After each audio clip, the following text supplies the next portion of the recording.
Muito bem, galerinha. Voltamos agora para o nosso resuminho da aula 14. Vamos ao quadro para a gente, conseguir aí desmembrar um pouquinho algumas dicas que a gente vai falar agora. Então, a gente trouxe essa aula aí do Super Enem, vocês viram aí a diversidade de questões, né? Padrões, estereótipos, a questão do SUS, o que mais a gente trouxe? Ali no finalzinho, a indústria cultural, a gente falou sobre essa questão da contemporaneidade, né?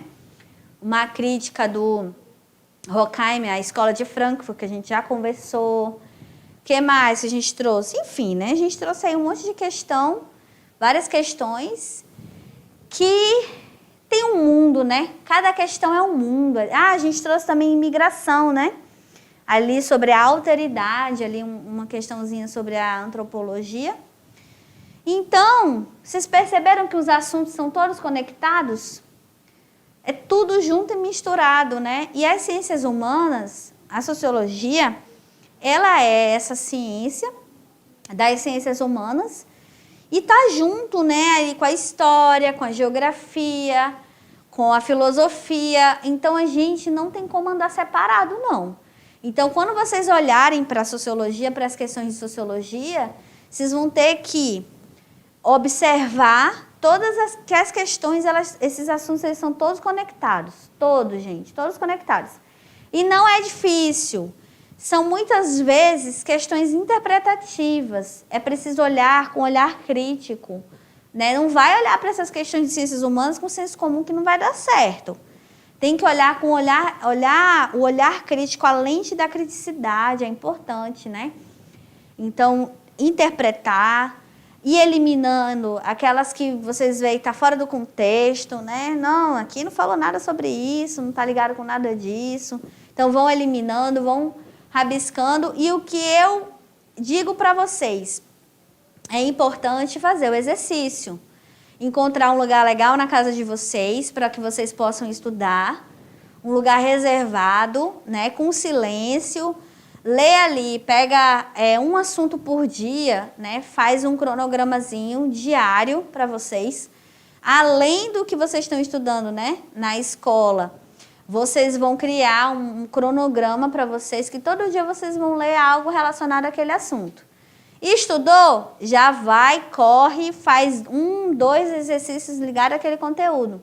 Que não tem como dar errado, gente. Vai dar tudo certo. Então, aproveitar os assuntos de história e geografia para fazer conexões com os temas sociológicos. Então, fazer um bloco ali das humanidades, das ciências humanas. Por quê? Porque esses assuntos são conectados, não adianta, né? A sociologia, ela tem como base, né, ali como ferramenta principal a história.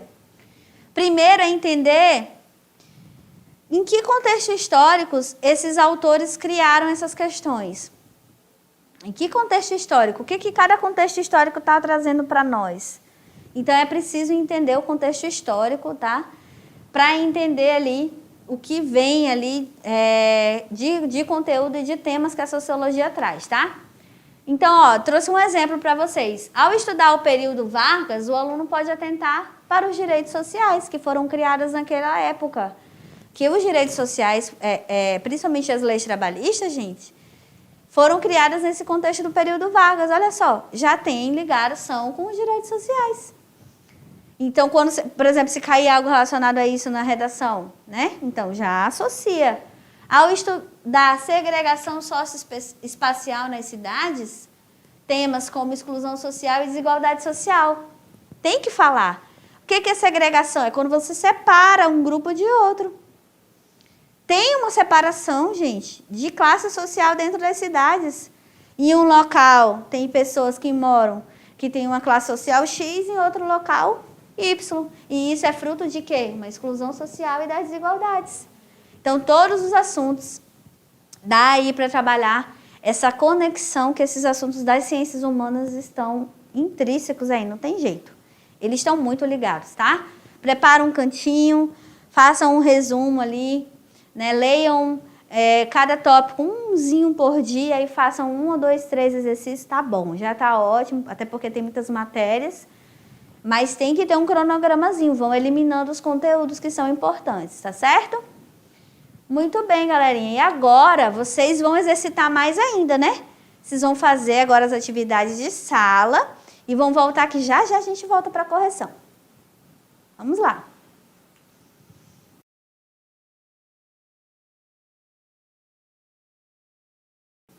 Voltamos agora para mais um bloco de exercícios, né?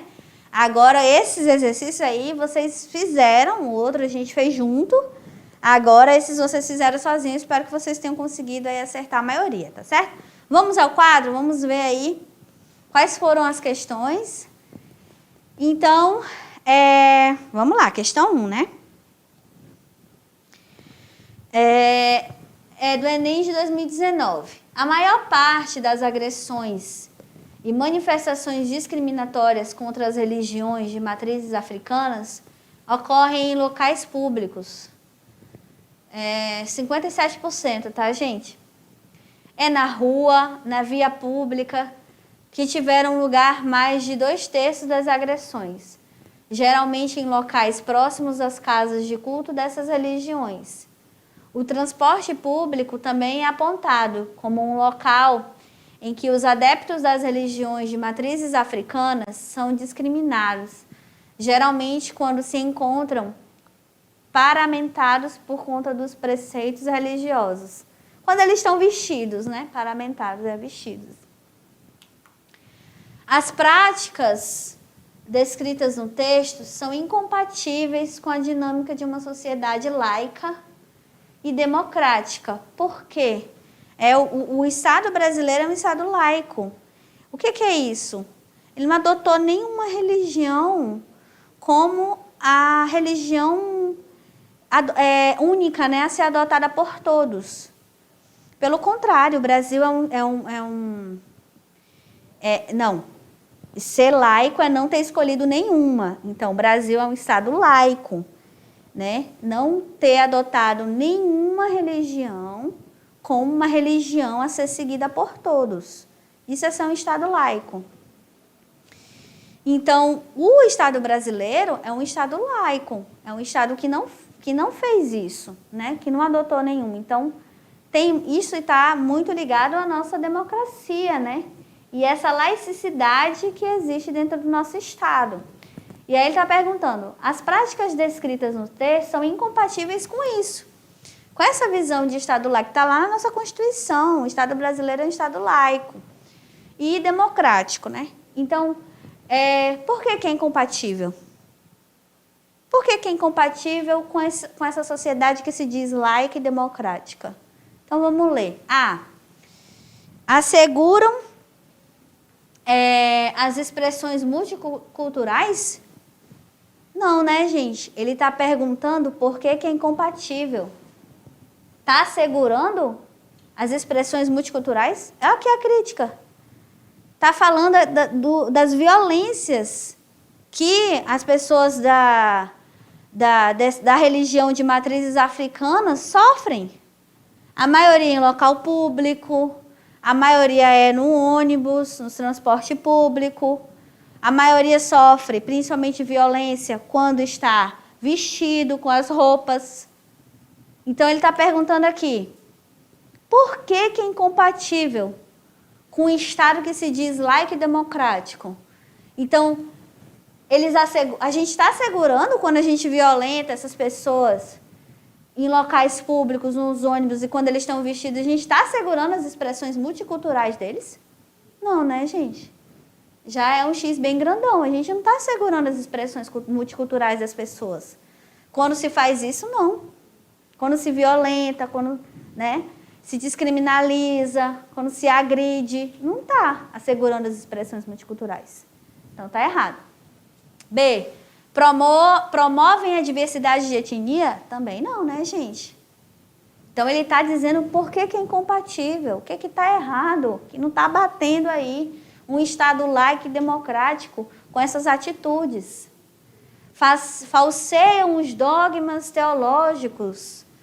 Também não, né? Não é esse falseamento, inclusive, desses dogmas, né? Desses dogmas ideológicos. Ele está querendo saber O que é incompatível com isso? Estimulam os rituais sincréticos, ou seja, esses rituais diversos de sincretismo, não está estimulando nada. Aqui está estimulando é a violência, olha aqui, ó. Está dizendo que isso, que está mostrando como que essas pessoas estão sendo violentadas aí diante desse contexto, tá? E restringem a liberdade de credo. Só sobrou essa, né, gente? E é essa mesmo, restringem a liberdade de credo. Ao fazer isso, né, essas práticas estão restringindo a liberdade de essas práticas descritas no texto de preconceito, de discriminação, de violência, estão restringindo a liberdade de crédito, inclusive garantido na Constituição Federal, por sermos um Estado laico e democrático, por direito, tá? Então, essa é a questão correta. 2. Quanto mais complicada se tornou a produção industrial, mais numerosos passaram a ser os elementos da indústria que exigiam garantia de fornecimento. 3 deles eram de importância fundamental: o trabalho, a terra e o dinheiro. Numa sociedade comercial, esse fornecimento só poderia ser organizado de uma forma, tornando-os disponíveis à compra. Agora, eles tinham de ser organizados para a venda no mercado. Isso estava de acordo com a exigência de um sistema de mercado. Sabemos que em um sistema como esse, os lucros só podem ser assegurados se garante a autorregulação por meio de mercados competitivos e interdependentes. A consequência do processo de transformação socioeconômica abordada no texto é qual? Qual é essa consequência de tudo isso aqui que ele falou, né? Essa sociedade comercial, né? Que esse fornecimento só poderia ser organizado tornando tudo disponível para compra, né? Esse sistema de mercado, onde os lucros só podem ser autoassegurados, não. Se os lucros... sabemos que um sistema como esse, os lucros só podem ser assegurados se tem a autorregulação por meio dos mercados competitivos e interdependentes, tá? E aí a consequência disso, desse processo de transformação socioeconômica abordado no texto, é o quê? A expansão das terras comunais.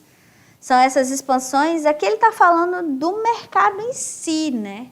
Do mercado, algo mudou dentro do mercado, tá? Por quê? Porque ele está falando aqui de uma autorregulação. Alguém está regulando como é que vende, o valor, né? Então, tudo está sendo delineado aqui nesse mercado aqui. Algo mudou, né? Nesse sentido. Então, a expansão de terras comunais está errado, por quê? Está falando do mercado propriamente dito. Algo mudou dentro desse sistema. Dentro desse sistema de mercado. B. Limitação do mercado como meio de especulação. C. Consolidação da força de trabalho como mercadoria. Não, aqui ele não está falando, né, sobre a força de trabalho, não. Ele está falando sobre o mercado, algo mudou dentro disso. Diminuição do comércio como efeito da industrialização. Não, está falando que o negócio aumentou, né? Não diminuiu nada, ele não está falando disso, não. Como efeito da industrialização, não. E está totalmente errada, porque o comércio não diminuiu com a industrialização. Então, isso vai aumentar, né? E adequação do dinheiro como elemento padrão das transações. Ele não está falando de dinheiro aqui, não. Ele está falando do dinheiro quando ele fala da importância dos elementos. Mas esse não é o foco, né? Ele está falando, ó, só poderia ser organizado de uma forma tornando-os disponíveis à compra. Né? Tudo ali dentro desse novo sistema. Então, também, essa aqui a gente já dá para eliminar, né? Então, é essa aqui, né? A consolidação da força de trabalho como mercadoria. Que ele está falando, aqui, vamos voltar para a questão. Quando mais complicada se tornou a produção industrial, mais numerosos passaram a ser os elementos da indústria que exigia garantia de fornecimento. 3 deles eram a importância fundamental: o trabalho, a terra e o dinheiro. Numa sociedade comercial, esse fornecimento só poderia ser organizado de uma forma, tornando-os disponíveis à compra. Gente, ele está colocando todo mundo num bolo aqui, né? Então, trabalho, terra e dinheiro. Então, tudo pode ser vendido. Ó, tudo pode ser vendido. O trabalho, a força de trabalho, a terra e o dinheiro. Ele está colocando todo mundo num bolo aqui, ó. Essa é a grande discussão. Por quê? Porque tudo pode ser vendido dentro desse sistema comercial, que é, inclusive, a força de trabalho. Essa é a sacada da questão. Por quê? Tudo dentro desse comércio, tudo dentro desse mercado pode ser vendido, pode ser comercializado, né? Que é aqui, e aí essa é a questão correta, que é a consolidação da força de trabalho como mercadoria. Dentro desse sistema de mercado, a força de trabalho ela se consolidou. Por quê? Tudo pode ser comercializado, inclusive a sua força de trabalho. Tudo pode ser vendido, né? Até a força de trabalho, tá certo? Muito bem, questão 3. A participação da mulher no processo de decisão política ainda é extremamente limitada em praticamente todos os países. Independentemente do regime econômico e social e da estrutura institucional vigente em cada um deles. É fato público e notório, além de empiricamente comprovado, que as mulheres estão, em geral, subrepresentadas nos órgãos do poder, pois a proporção não corresponde jamais ao peso relativo dessa parte da população. Falando sobre a questão da participação da mulher, né, na política. No âmbito do poder legislativo brasileiro, a tentativa de reverter esse quadro de subrepresentação tem envolvido a implementação pelo Estado do quê? Para tentar resolver esse problema das mulheres, inclusive, não serem representadas, né? Em todos os âmbitos, né? Principalmente da política aí, essa participação política é muito limitada. Qual é a implementação, né? A tentativa de reverter esse quadro da implementação do Estado? Seria leis de combate à violência doméstica? Será que isso vai resolver ali o problema dessa subrepresentação das mulheres lá na política? Bom, as leis de combate à violência doméstica são muito importantes, né? Mas quando a gente está falando de resolver o problema da subrepresentação da mulher na política, não, tá, gente? Então já vamos... Cotas de gênero nas candidaturas partidárias? Tem muita chance de ser essa, né? Obrigando a ter uma cota ali dessa representação. Programas de mobilização política nas escolas? Olha, até era interessante ter, mas não está diretamente associada com essa questão. Propagandas de incentivo ao voto consciente? Também é importante. Mas eu estou falando de diretamente ali ações, é isso que ele está falando, ações implementadas pelo Estado. Apoio financeiro de lideranças políticas? Também é interessante, mas não está ligado diretamente aqui com essa implementação do Estado, né? E aqui é essa possibilidade, tá, gente, de cotas de gênero para as candidaturas partidárias, de candidaturas partidárias, obrigando a ter ali umas candidaturas femininas, né? Para a gente ter realmente uma representação lá política, tá certo? Questão 4. A tribo não possui um rei, mas um chefe que não é chefe do Estado. O que significa isso? Simplesmente que o chefe não dispõe de nenhuma autoridade, de nenhum poder de coerção, de nenhum meio de dar uma ordem. O chefe não é um comandante. As pessoas da tribo não têm nenhum dever de obediência. O espaço da chefia não é um lugar do poder. essencialmente encarregado de eliminar conflitos que podem surgir entre indivíduos, famílias e linhagens. O chefe só dispõe para restabelecer a ordem e a concórdia, do prestígio que lhe reconhece a sociedade. Mas, evidentemente, prestígio não significa poder. E os meios que o chefe detém para realizar sua tarefa de pacificador limitam-se ao uso exclusivo da palavra. O modelo político das sociedades discutidas no texto contrasta com o Estado liberal burguês, né? Por quê?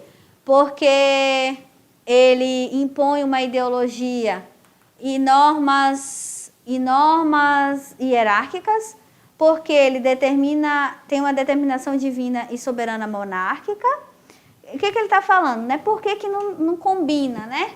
O modelo político dessas sociedades, que é as sociedades mais simples ali, contrasta com esse Estado liberal.